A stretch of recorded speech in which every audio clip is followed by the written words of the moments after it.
So he charged Puff Daddy up that day. He told Puff, "You don't get up out, we'll whoop your." Wow. Puff was mad. And then Devontae was like, "Hey man, chill out, bro." He basically told the whole story about how he feels MC Hammer put a $50,000 hit on him. You know, I wouldn't agree to that, but I would say without spending any money, Hammer could have told some people to fuck him the fuck up. There's a reason MC Hammer was never seen at one of Diddy's legendary parties, and it might not be what you think. What kept two of hip-hop's biggest names from ever sharing the same space, even at the height of their fame? Was it beef, fear, or something deeper? Some fans believe Diddy purposely avoided Hammer, not because of his music, but because of his reputation. The deeper you dig, the clearer it becomes that Diddy may have known better than to mess with Hammer. Let's unpack the story the industry rarely talks about. Why MC Hammer and Diddy kept their distance. Before we even get into MC Hammer's iconic parachute pants, pop superstardom, or that iconic "you can't touch this beat," we need to talk about the real MC Hammer, the one that people in the industry knew but rarely spoke about publicly. Because long before the memes and the dance moves, Hammer had already earned a reputation that made even the toughest in the game tread carefully. When I did the skit, and I was like, you know what? That goddamn MC Hammer, him, mama, and the whole nine. That came up to me on MTV Cribs on the last episode they had. During the most dangerous period in hip-hop, the height of the East Coast versus West Coast beef, MC Hammer wasn't just a neutral bystander. He was affiliated with Death Row Records, one of the most feared labels in rap history. He was standing right next to Suge Knight, while Suge was publicly beefing with Diddy and Bad Boy. And yet when you look through hip-hop's archives, one thing becomes eerily obvious. There's zero footage of MC Hammer at any Diddy party. No photos, no cameos, no red carpet shots. Fans have speculated for years that this wasn't just a coincidence. Some believe Diddy knew exactly who Hammer was, and maybe he decided it was smarter not to mess with him. MC Hammer, Beyond the Parachute Pants.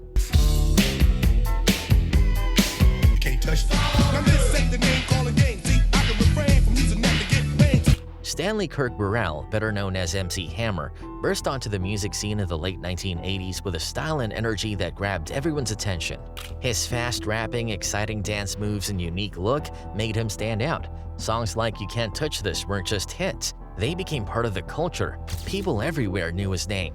To most fans, Hammer was a fun and flashy entertainer, famous for his big parachute pants and lively shows that kept crowds on their feet. But behind the scenes, the hip-hop world knew a different side of MC Hammer. His story was deeper than just his catchy songs and flashy style. Hammer grew up in Oakland, California, a city known for its strong culture and creativity, but also its tough streets. Oakland shaped Hammer's life and character. He wasn't just a performer, he was someone who earned respect and knew how to carry himself in a world that could be dangerous. In hip-hop circles, Hammer had a reputation as a man with influence. He wasn't only a rapper and dancer, he understood power and how to move through both the music business and street life. His connections were strong, and people noticed that he wasn't someone to take lightly. Even some of the biggest and toughest people in hip-hop paid attention to him.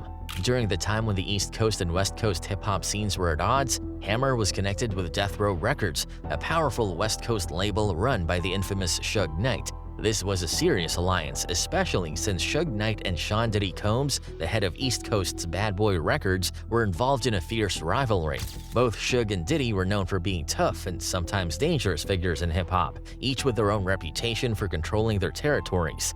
Maybe Diddy, who today is seen as one of the most feared figures in hip-hop, often compared to Suge Knight, chose to keep his distance because of Hammer's ties and reputation. Growing up in the Bay, Hammer was like our hero. It was like, wow, here's someone, it was the first, like, it was funny because people were calling him a sellout and stuff like that because he was doing like Kentucky Fried Chicken commercials. In hip-hop, respect means everything, and MC Hammer earned a lot of it not just from his music, but from how he carried himself and who he was connected to. That respect likely made even Diddy cautious. It's easy to forget that behind the parachute pants and pop hits was a man who had strong roots and powerful friends in a rough environment. This side of MC Hammer helps explain why someone like Diddy might have quietly avoided inviting him to his parties, even though they moved in the same circles. The Death Row Chapter. In the mid-1990s, MC Hammer made a move that shocked many fans and industry insiders alike. He signed with Death Row Records, the legendary label known for some of the most influential and controversial figures in hip-hop. Death Row was run by the infamous Suge Knight and was home to stars like Dr. Dre and Tupac Shakur. At the time, Death Row was at the center of a fierce rivalry with Bad Boy Records, the East Coast label led by Sean Diddy Combs. Hammer's decision to join Death Row was more than just a business deal, it sent a clear message. He wasn't just the flashy pop star from the late 80s anymore. By aligning himself with Death Row, he was stepping into the heart of hip-hop's most intense and volatile feud. This was a bold move that surprised many because Hammer was traditionally seen as more of a commercial entertainer than a hardcore rapper involved in street politics. Although Hammer never released a full commercial album under Death Row, his time with the label was far from meaningless. He worked closely with key artists like Tupac Shakur, whose raw and powerful style defined West Coast rap during that era. Hammer also collaborated with respected figures such as Big Daddy Kane, showing that his talents and respect extended well beyond his earlier pop hits. These collaborations helped Hammer cement his place in the West Coast hip-hop scene, proving he was more than just a one-dimensional performer. His involvement with Death Row showed that Hammer understood the changing tides in hip-hop and wanted to be part of its deeper, more serious story. It signaled to the industry that he wasn't simply riding an old success, but was ready to dive into the complex and sometimes dangerous world of rap politics and street credibility. It was a reinvention of his image, a move to gain respect in a scene that was becoming increasingly divided and competitive. You know, two of our biggest MCs out the 90s got murdered. You know, R.I.P. Tupac, Shakur, and Biggie Smalls. And that show you enough that, you know, our era was very serious about what we did. This period also placed Hammer in direct contrast with Diddy and Bad Boy Records, further deepening the divide between East and West Coast camps. At a time when tensions were high and alliances mattered greatly, Hammer's position with Death Row made him a player in one of the most famous rivalries in music history. This connection likely contributed to the lack of public interactions between Hammer and Diddy. The silence between these two giants wasn't just happenstance, it was shaped by the powerful rivalries and alliances that defined hip-hop in the 1990s. Diddy, the East Coast mogul. Sean Combs, known to many as Puff Daddy, P. Diddy, or simply Diddy, is one of the most influential figures in hip-hop and the entertainment industry. Rising from the streets of Harlem, New York, he founded Bad Boy Records in the early 1990s, quickly transforming it into a powerhouse label. Diddy's genius wasn't just in spotting talent, but also in creating a brand that blended luxury, swagger, and street smarts. His image was larger than life, full of flashy clothes, expensive jewelry, and high-profile parties that became the stuff of legend. Celebrities from every corner of entertainment clamored to be at his events, which were seen as the ultimate place to network, celebrate, and show off. Yet in the midst of these star-studded gatherings, there was one glaring omission: MC Hammer. Despite Hammer's huge fame in the late 80s and early 90s, and even his later ties to Death Row Records, there's no record of him ever attending a Diddy party. No photos, no footage, no mention, just silence. This absence is curious, especially given Hammer's widespread popularity and industry connections. Fans and insiders alike have wondered, why was MC Hammer never invited? Was it a personal choice, a strategic snub, or something more complicated? Diddy's ascent wasn't just about music and parties. It was a carefully crafted empire built on both charm and strategy. He had an incredible knack for identifying the next big thing and turning it into a commercial juggernaut. From launching the careers of artists like the Notorious B.I.G. and Faith Evans to collaborating with top producers and entertainers, Diddy's influence reshaped the hip-hop landscape. His approach combined street credibility with mainstream appeal, making him a mogul who could navigate both worlds effortlessly. However, alongside his business success, Diddy's career has also been shadowed by controversy. Dishonest, violent, horrible. A promiscuous swinger who lied to and cheated on multiple partners. Incredibly, that's how Sean Diddy Combs' own lawyers described the billionaire music mogul. Over the years, rumors and allegations have swirled around the mogul, painting a picture of a man who's much more than just a music producer or party host.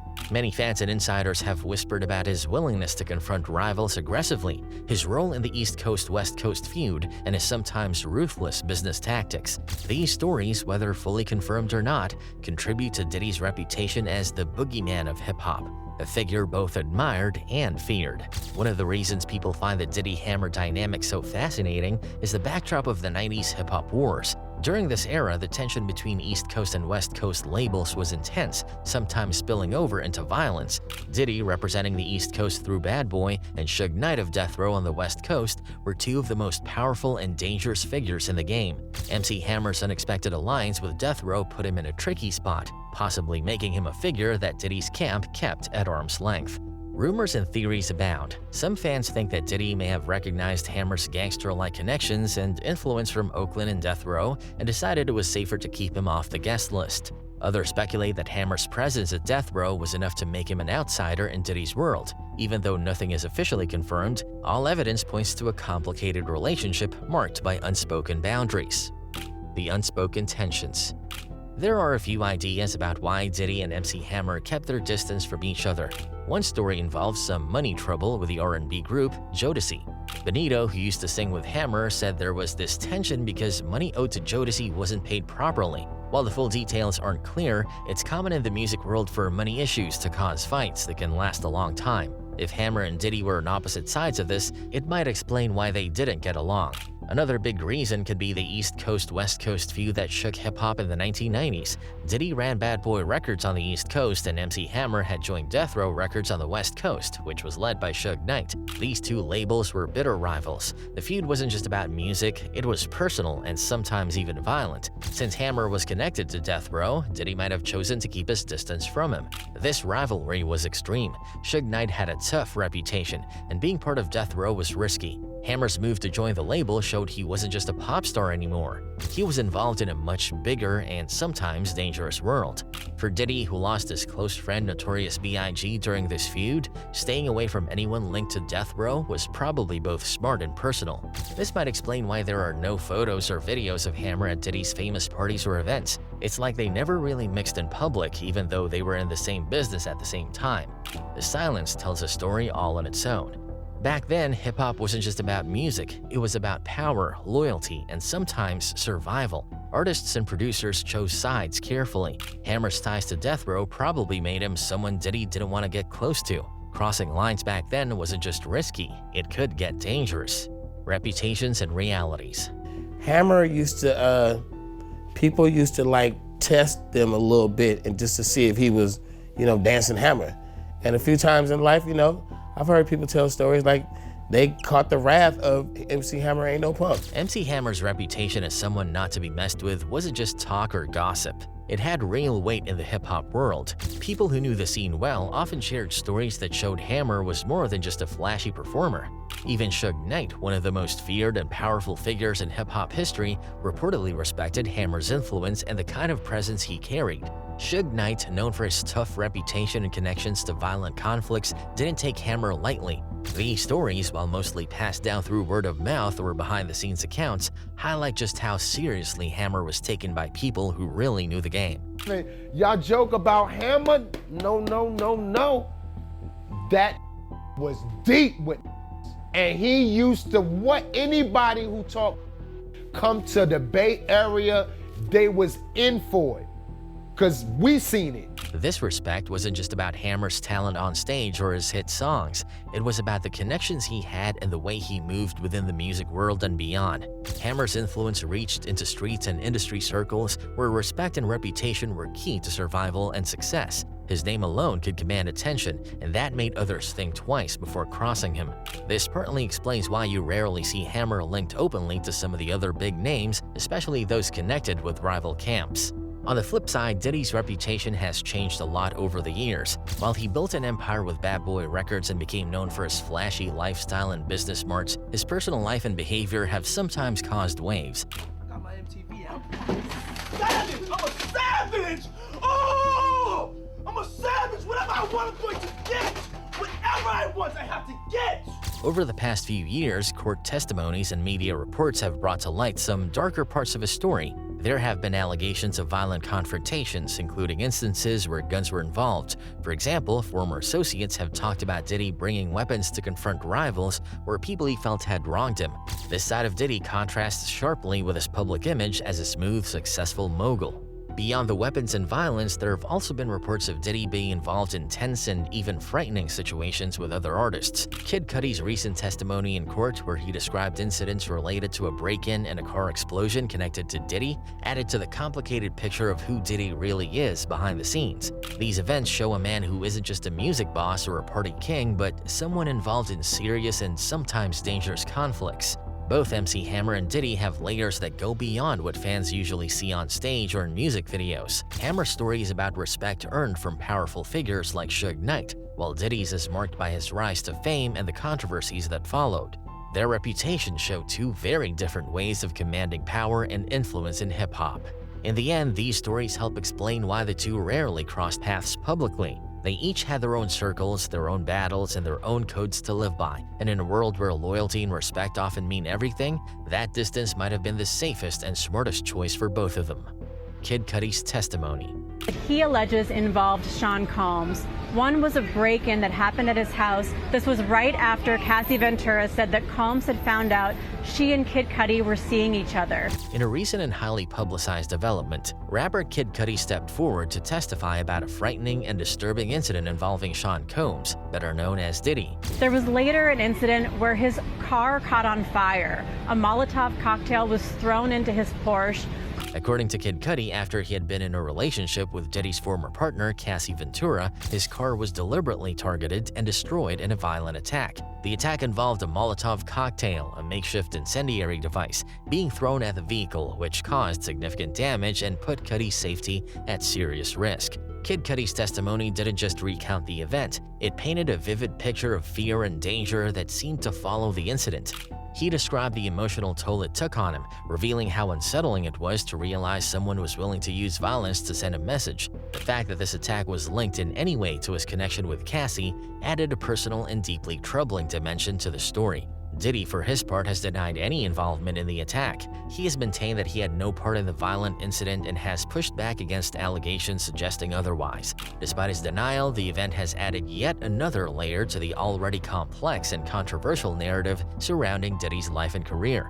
Over the years, Diddy's public persona has balanced the flashy, successful mogul image with moments of controversy, allegations, and legal battles that complicate how fans and the media perceive him. The situation involving Kid Cudi and the car bombing also touches on broader themes that have long surrounded Diddy and his circle. Conflicts that sometimes cross over from business and music rivalries into dangerous personal confrontations. The hip-hop world, especially at the height of the East Coast-West Coast rivalry and beyond, has a history filled with incidents where power struggles and personal issues escalated into violence. This incident feels like a modern echo of those earlier, darker times. Kid Cudi's willingness to speak out publicly and testify in court also shows how seriously the legal system is treating these allegations. It highlights the fact that behind the glitz and glamour of celebrity life, there can be very real dangers and consequences tied to personal relationships and rivalries.